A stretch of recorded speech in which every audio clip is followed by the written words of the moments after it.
So, a very sad story about COVID 19 here. 9 residents of Bobcaygeon, Ontario long term care home die following COVID 19 outbreak. And in case you're wondering, Bobcaygeon is about 163 kilometers or approximately 100 miles northeast of Toronto. It's just, you can see it's just a little bit north of Peterborough, Ontario there. So, anyways,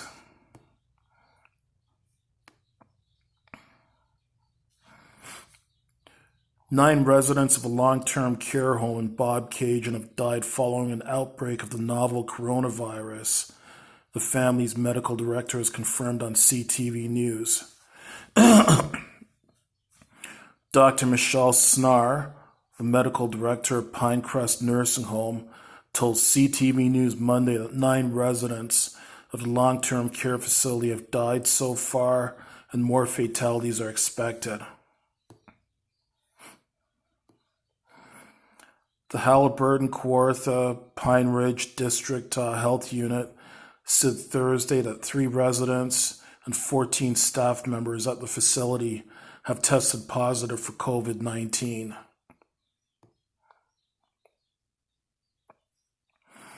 Officials who declared a respiratory outbreak at the facility on March 18th said while no additional tests have been conducted on residents, 35 others have developed symptoms. 2 patients passed away last week, and on Monday, SNAR confirmed that an additional 7 residents have since died, along with the 82-year-old wife of a resident of the facility. It's overwhelmingly sad, SNAR said in an interview with CTV News. Once we heard it was COVID, we all knew it was going to run like wildfire through the facility. Dr. Lynn Noseworthy, the medical officer of health for the local public health unit, said last week that additional tests were not conducted because they already had confirmation that the virus was in the home.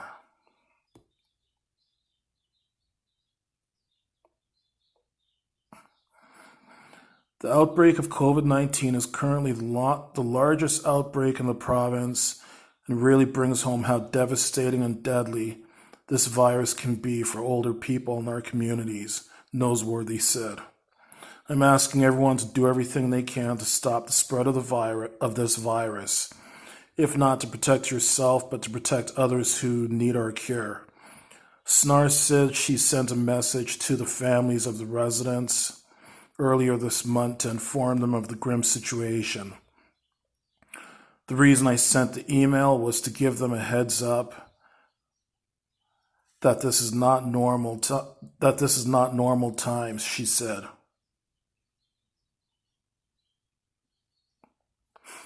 Under normal times, we would send people to the hospital if that was the family's wishes, but we knew that was not going to be possible, knowing that so many people were going to all get sick at once, and also knowing the only way to save a life from COVID is with a ventilator, and to put a frail elderly person on a ventilator, that's cruel. SNAR said COVID-19 patients typically spend 11 to 21 days on a ventilator. Every day you're on a ventilator, you lose muscle mass, you lose weight. The longer this goes on, you're going to develop bed sores, she noted. Dementia is permanently worsened by even something as simple as a regular pneumonia.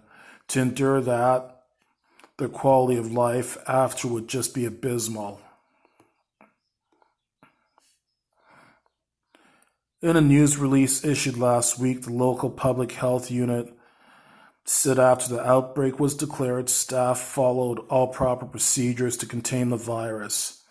6 staff went into self-isolation at home, and arrangements were made for them to be tested for the virus, officials said.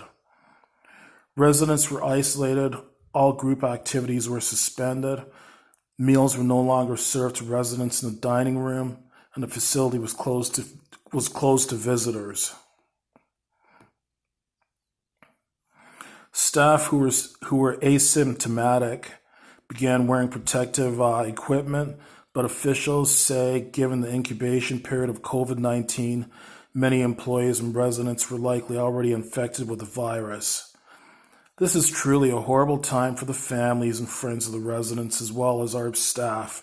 Mary Carr, the administrator of Pinecrest Nursing Home, said in the news release, "We have a number of medically fragile and vulnerable people living in our home. Our residents are like family to our staff. Our sympathies go out to all of the families and friends of the people we've lost." Jessica Echeverry, whose 98-year-old grandmother is one of the Pinecrest residents suspected of being infected with COVID-19, posted about the outbreak on Facebook, saying that her family is devastated by this illness. "This tragedy will haunt the community forever. There are many loved and respected people who live there," she wrote. "The public may look at this case and think that these residents contracted this terrible virus because of their age, which may be true, but I urge them to consider if they would want to be the person who gave it to someone there, directly or indirectly."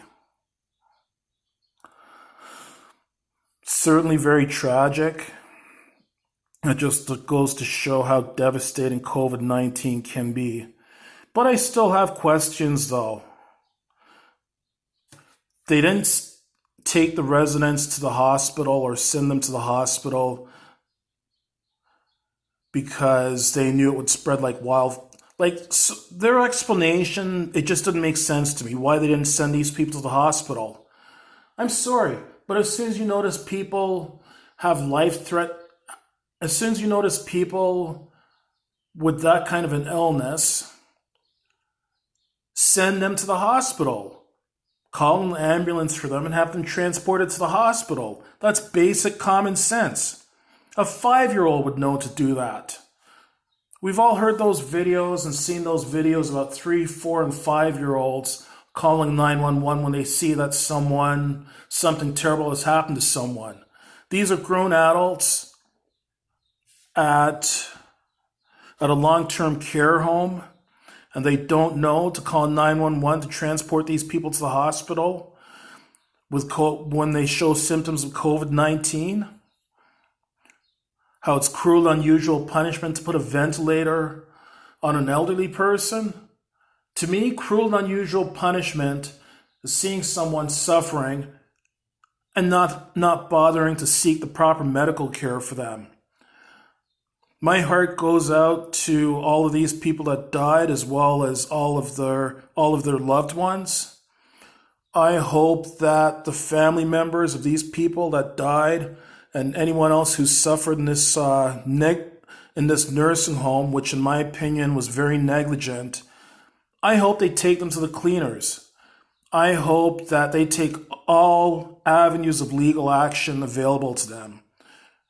I hope they get the police involved, get the coroner involved to investigate it, as well as sue them for monetary damages as well too. I know money cannot bring back a loved one, but they need to be punished every way possible. As far as I'm concerned, this sounds to me like gross negligence on the part of this nursing home, in my opinion. I hope that this long-term care home, I hope this long-term care home gets shut down, and I hope there's criminal charges laid against the people responsible for this tragedy. This is horrible. This is unforgivable. They should have sought the necessary medical care for these people that as soon as they fell ill.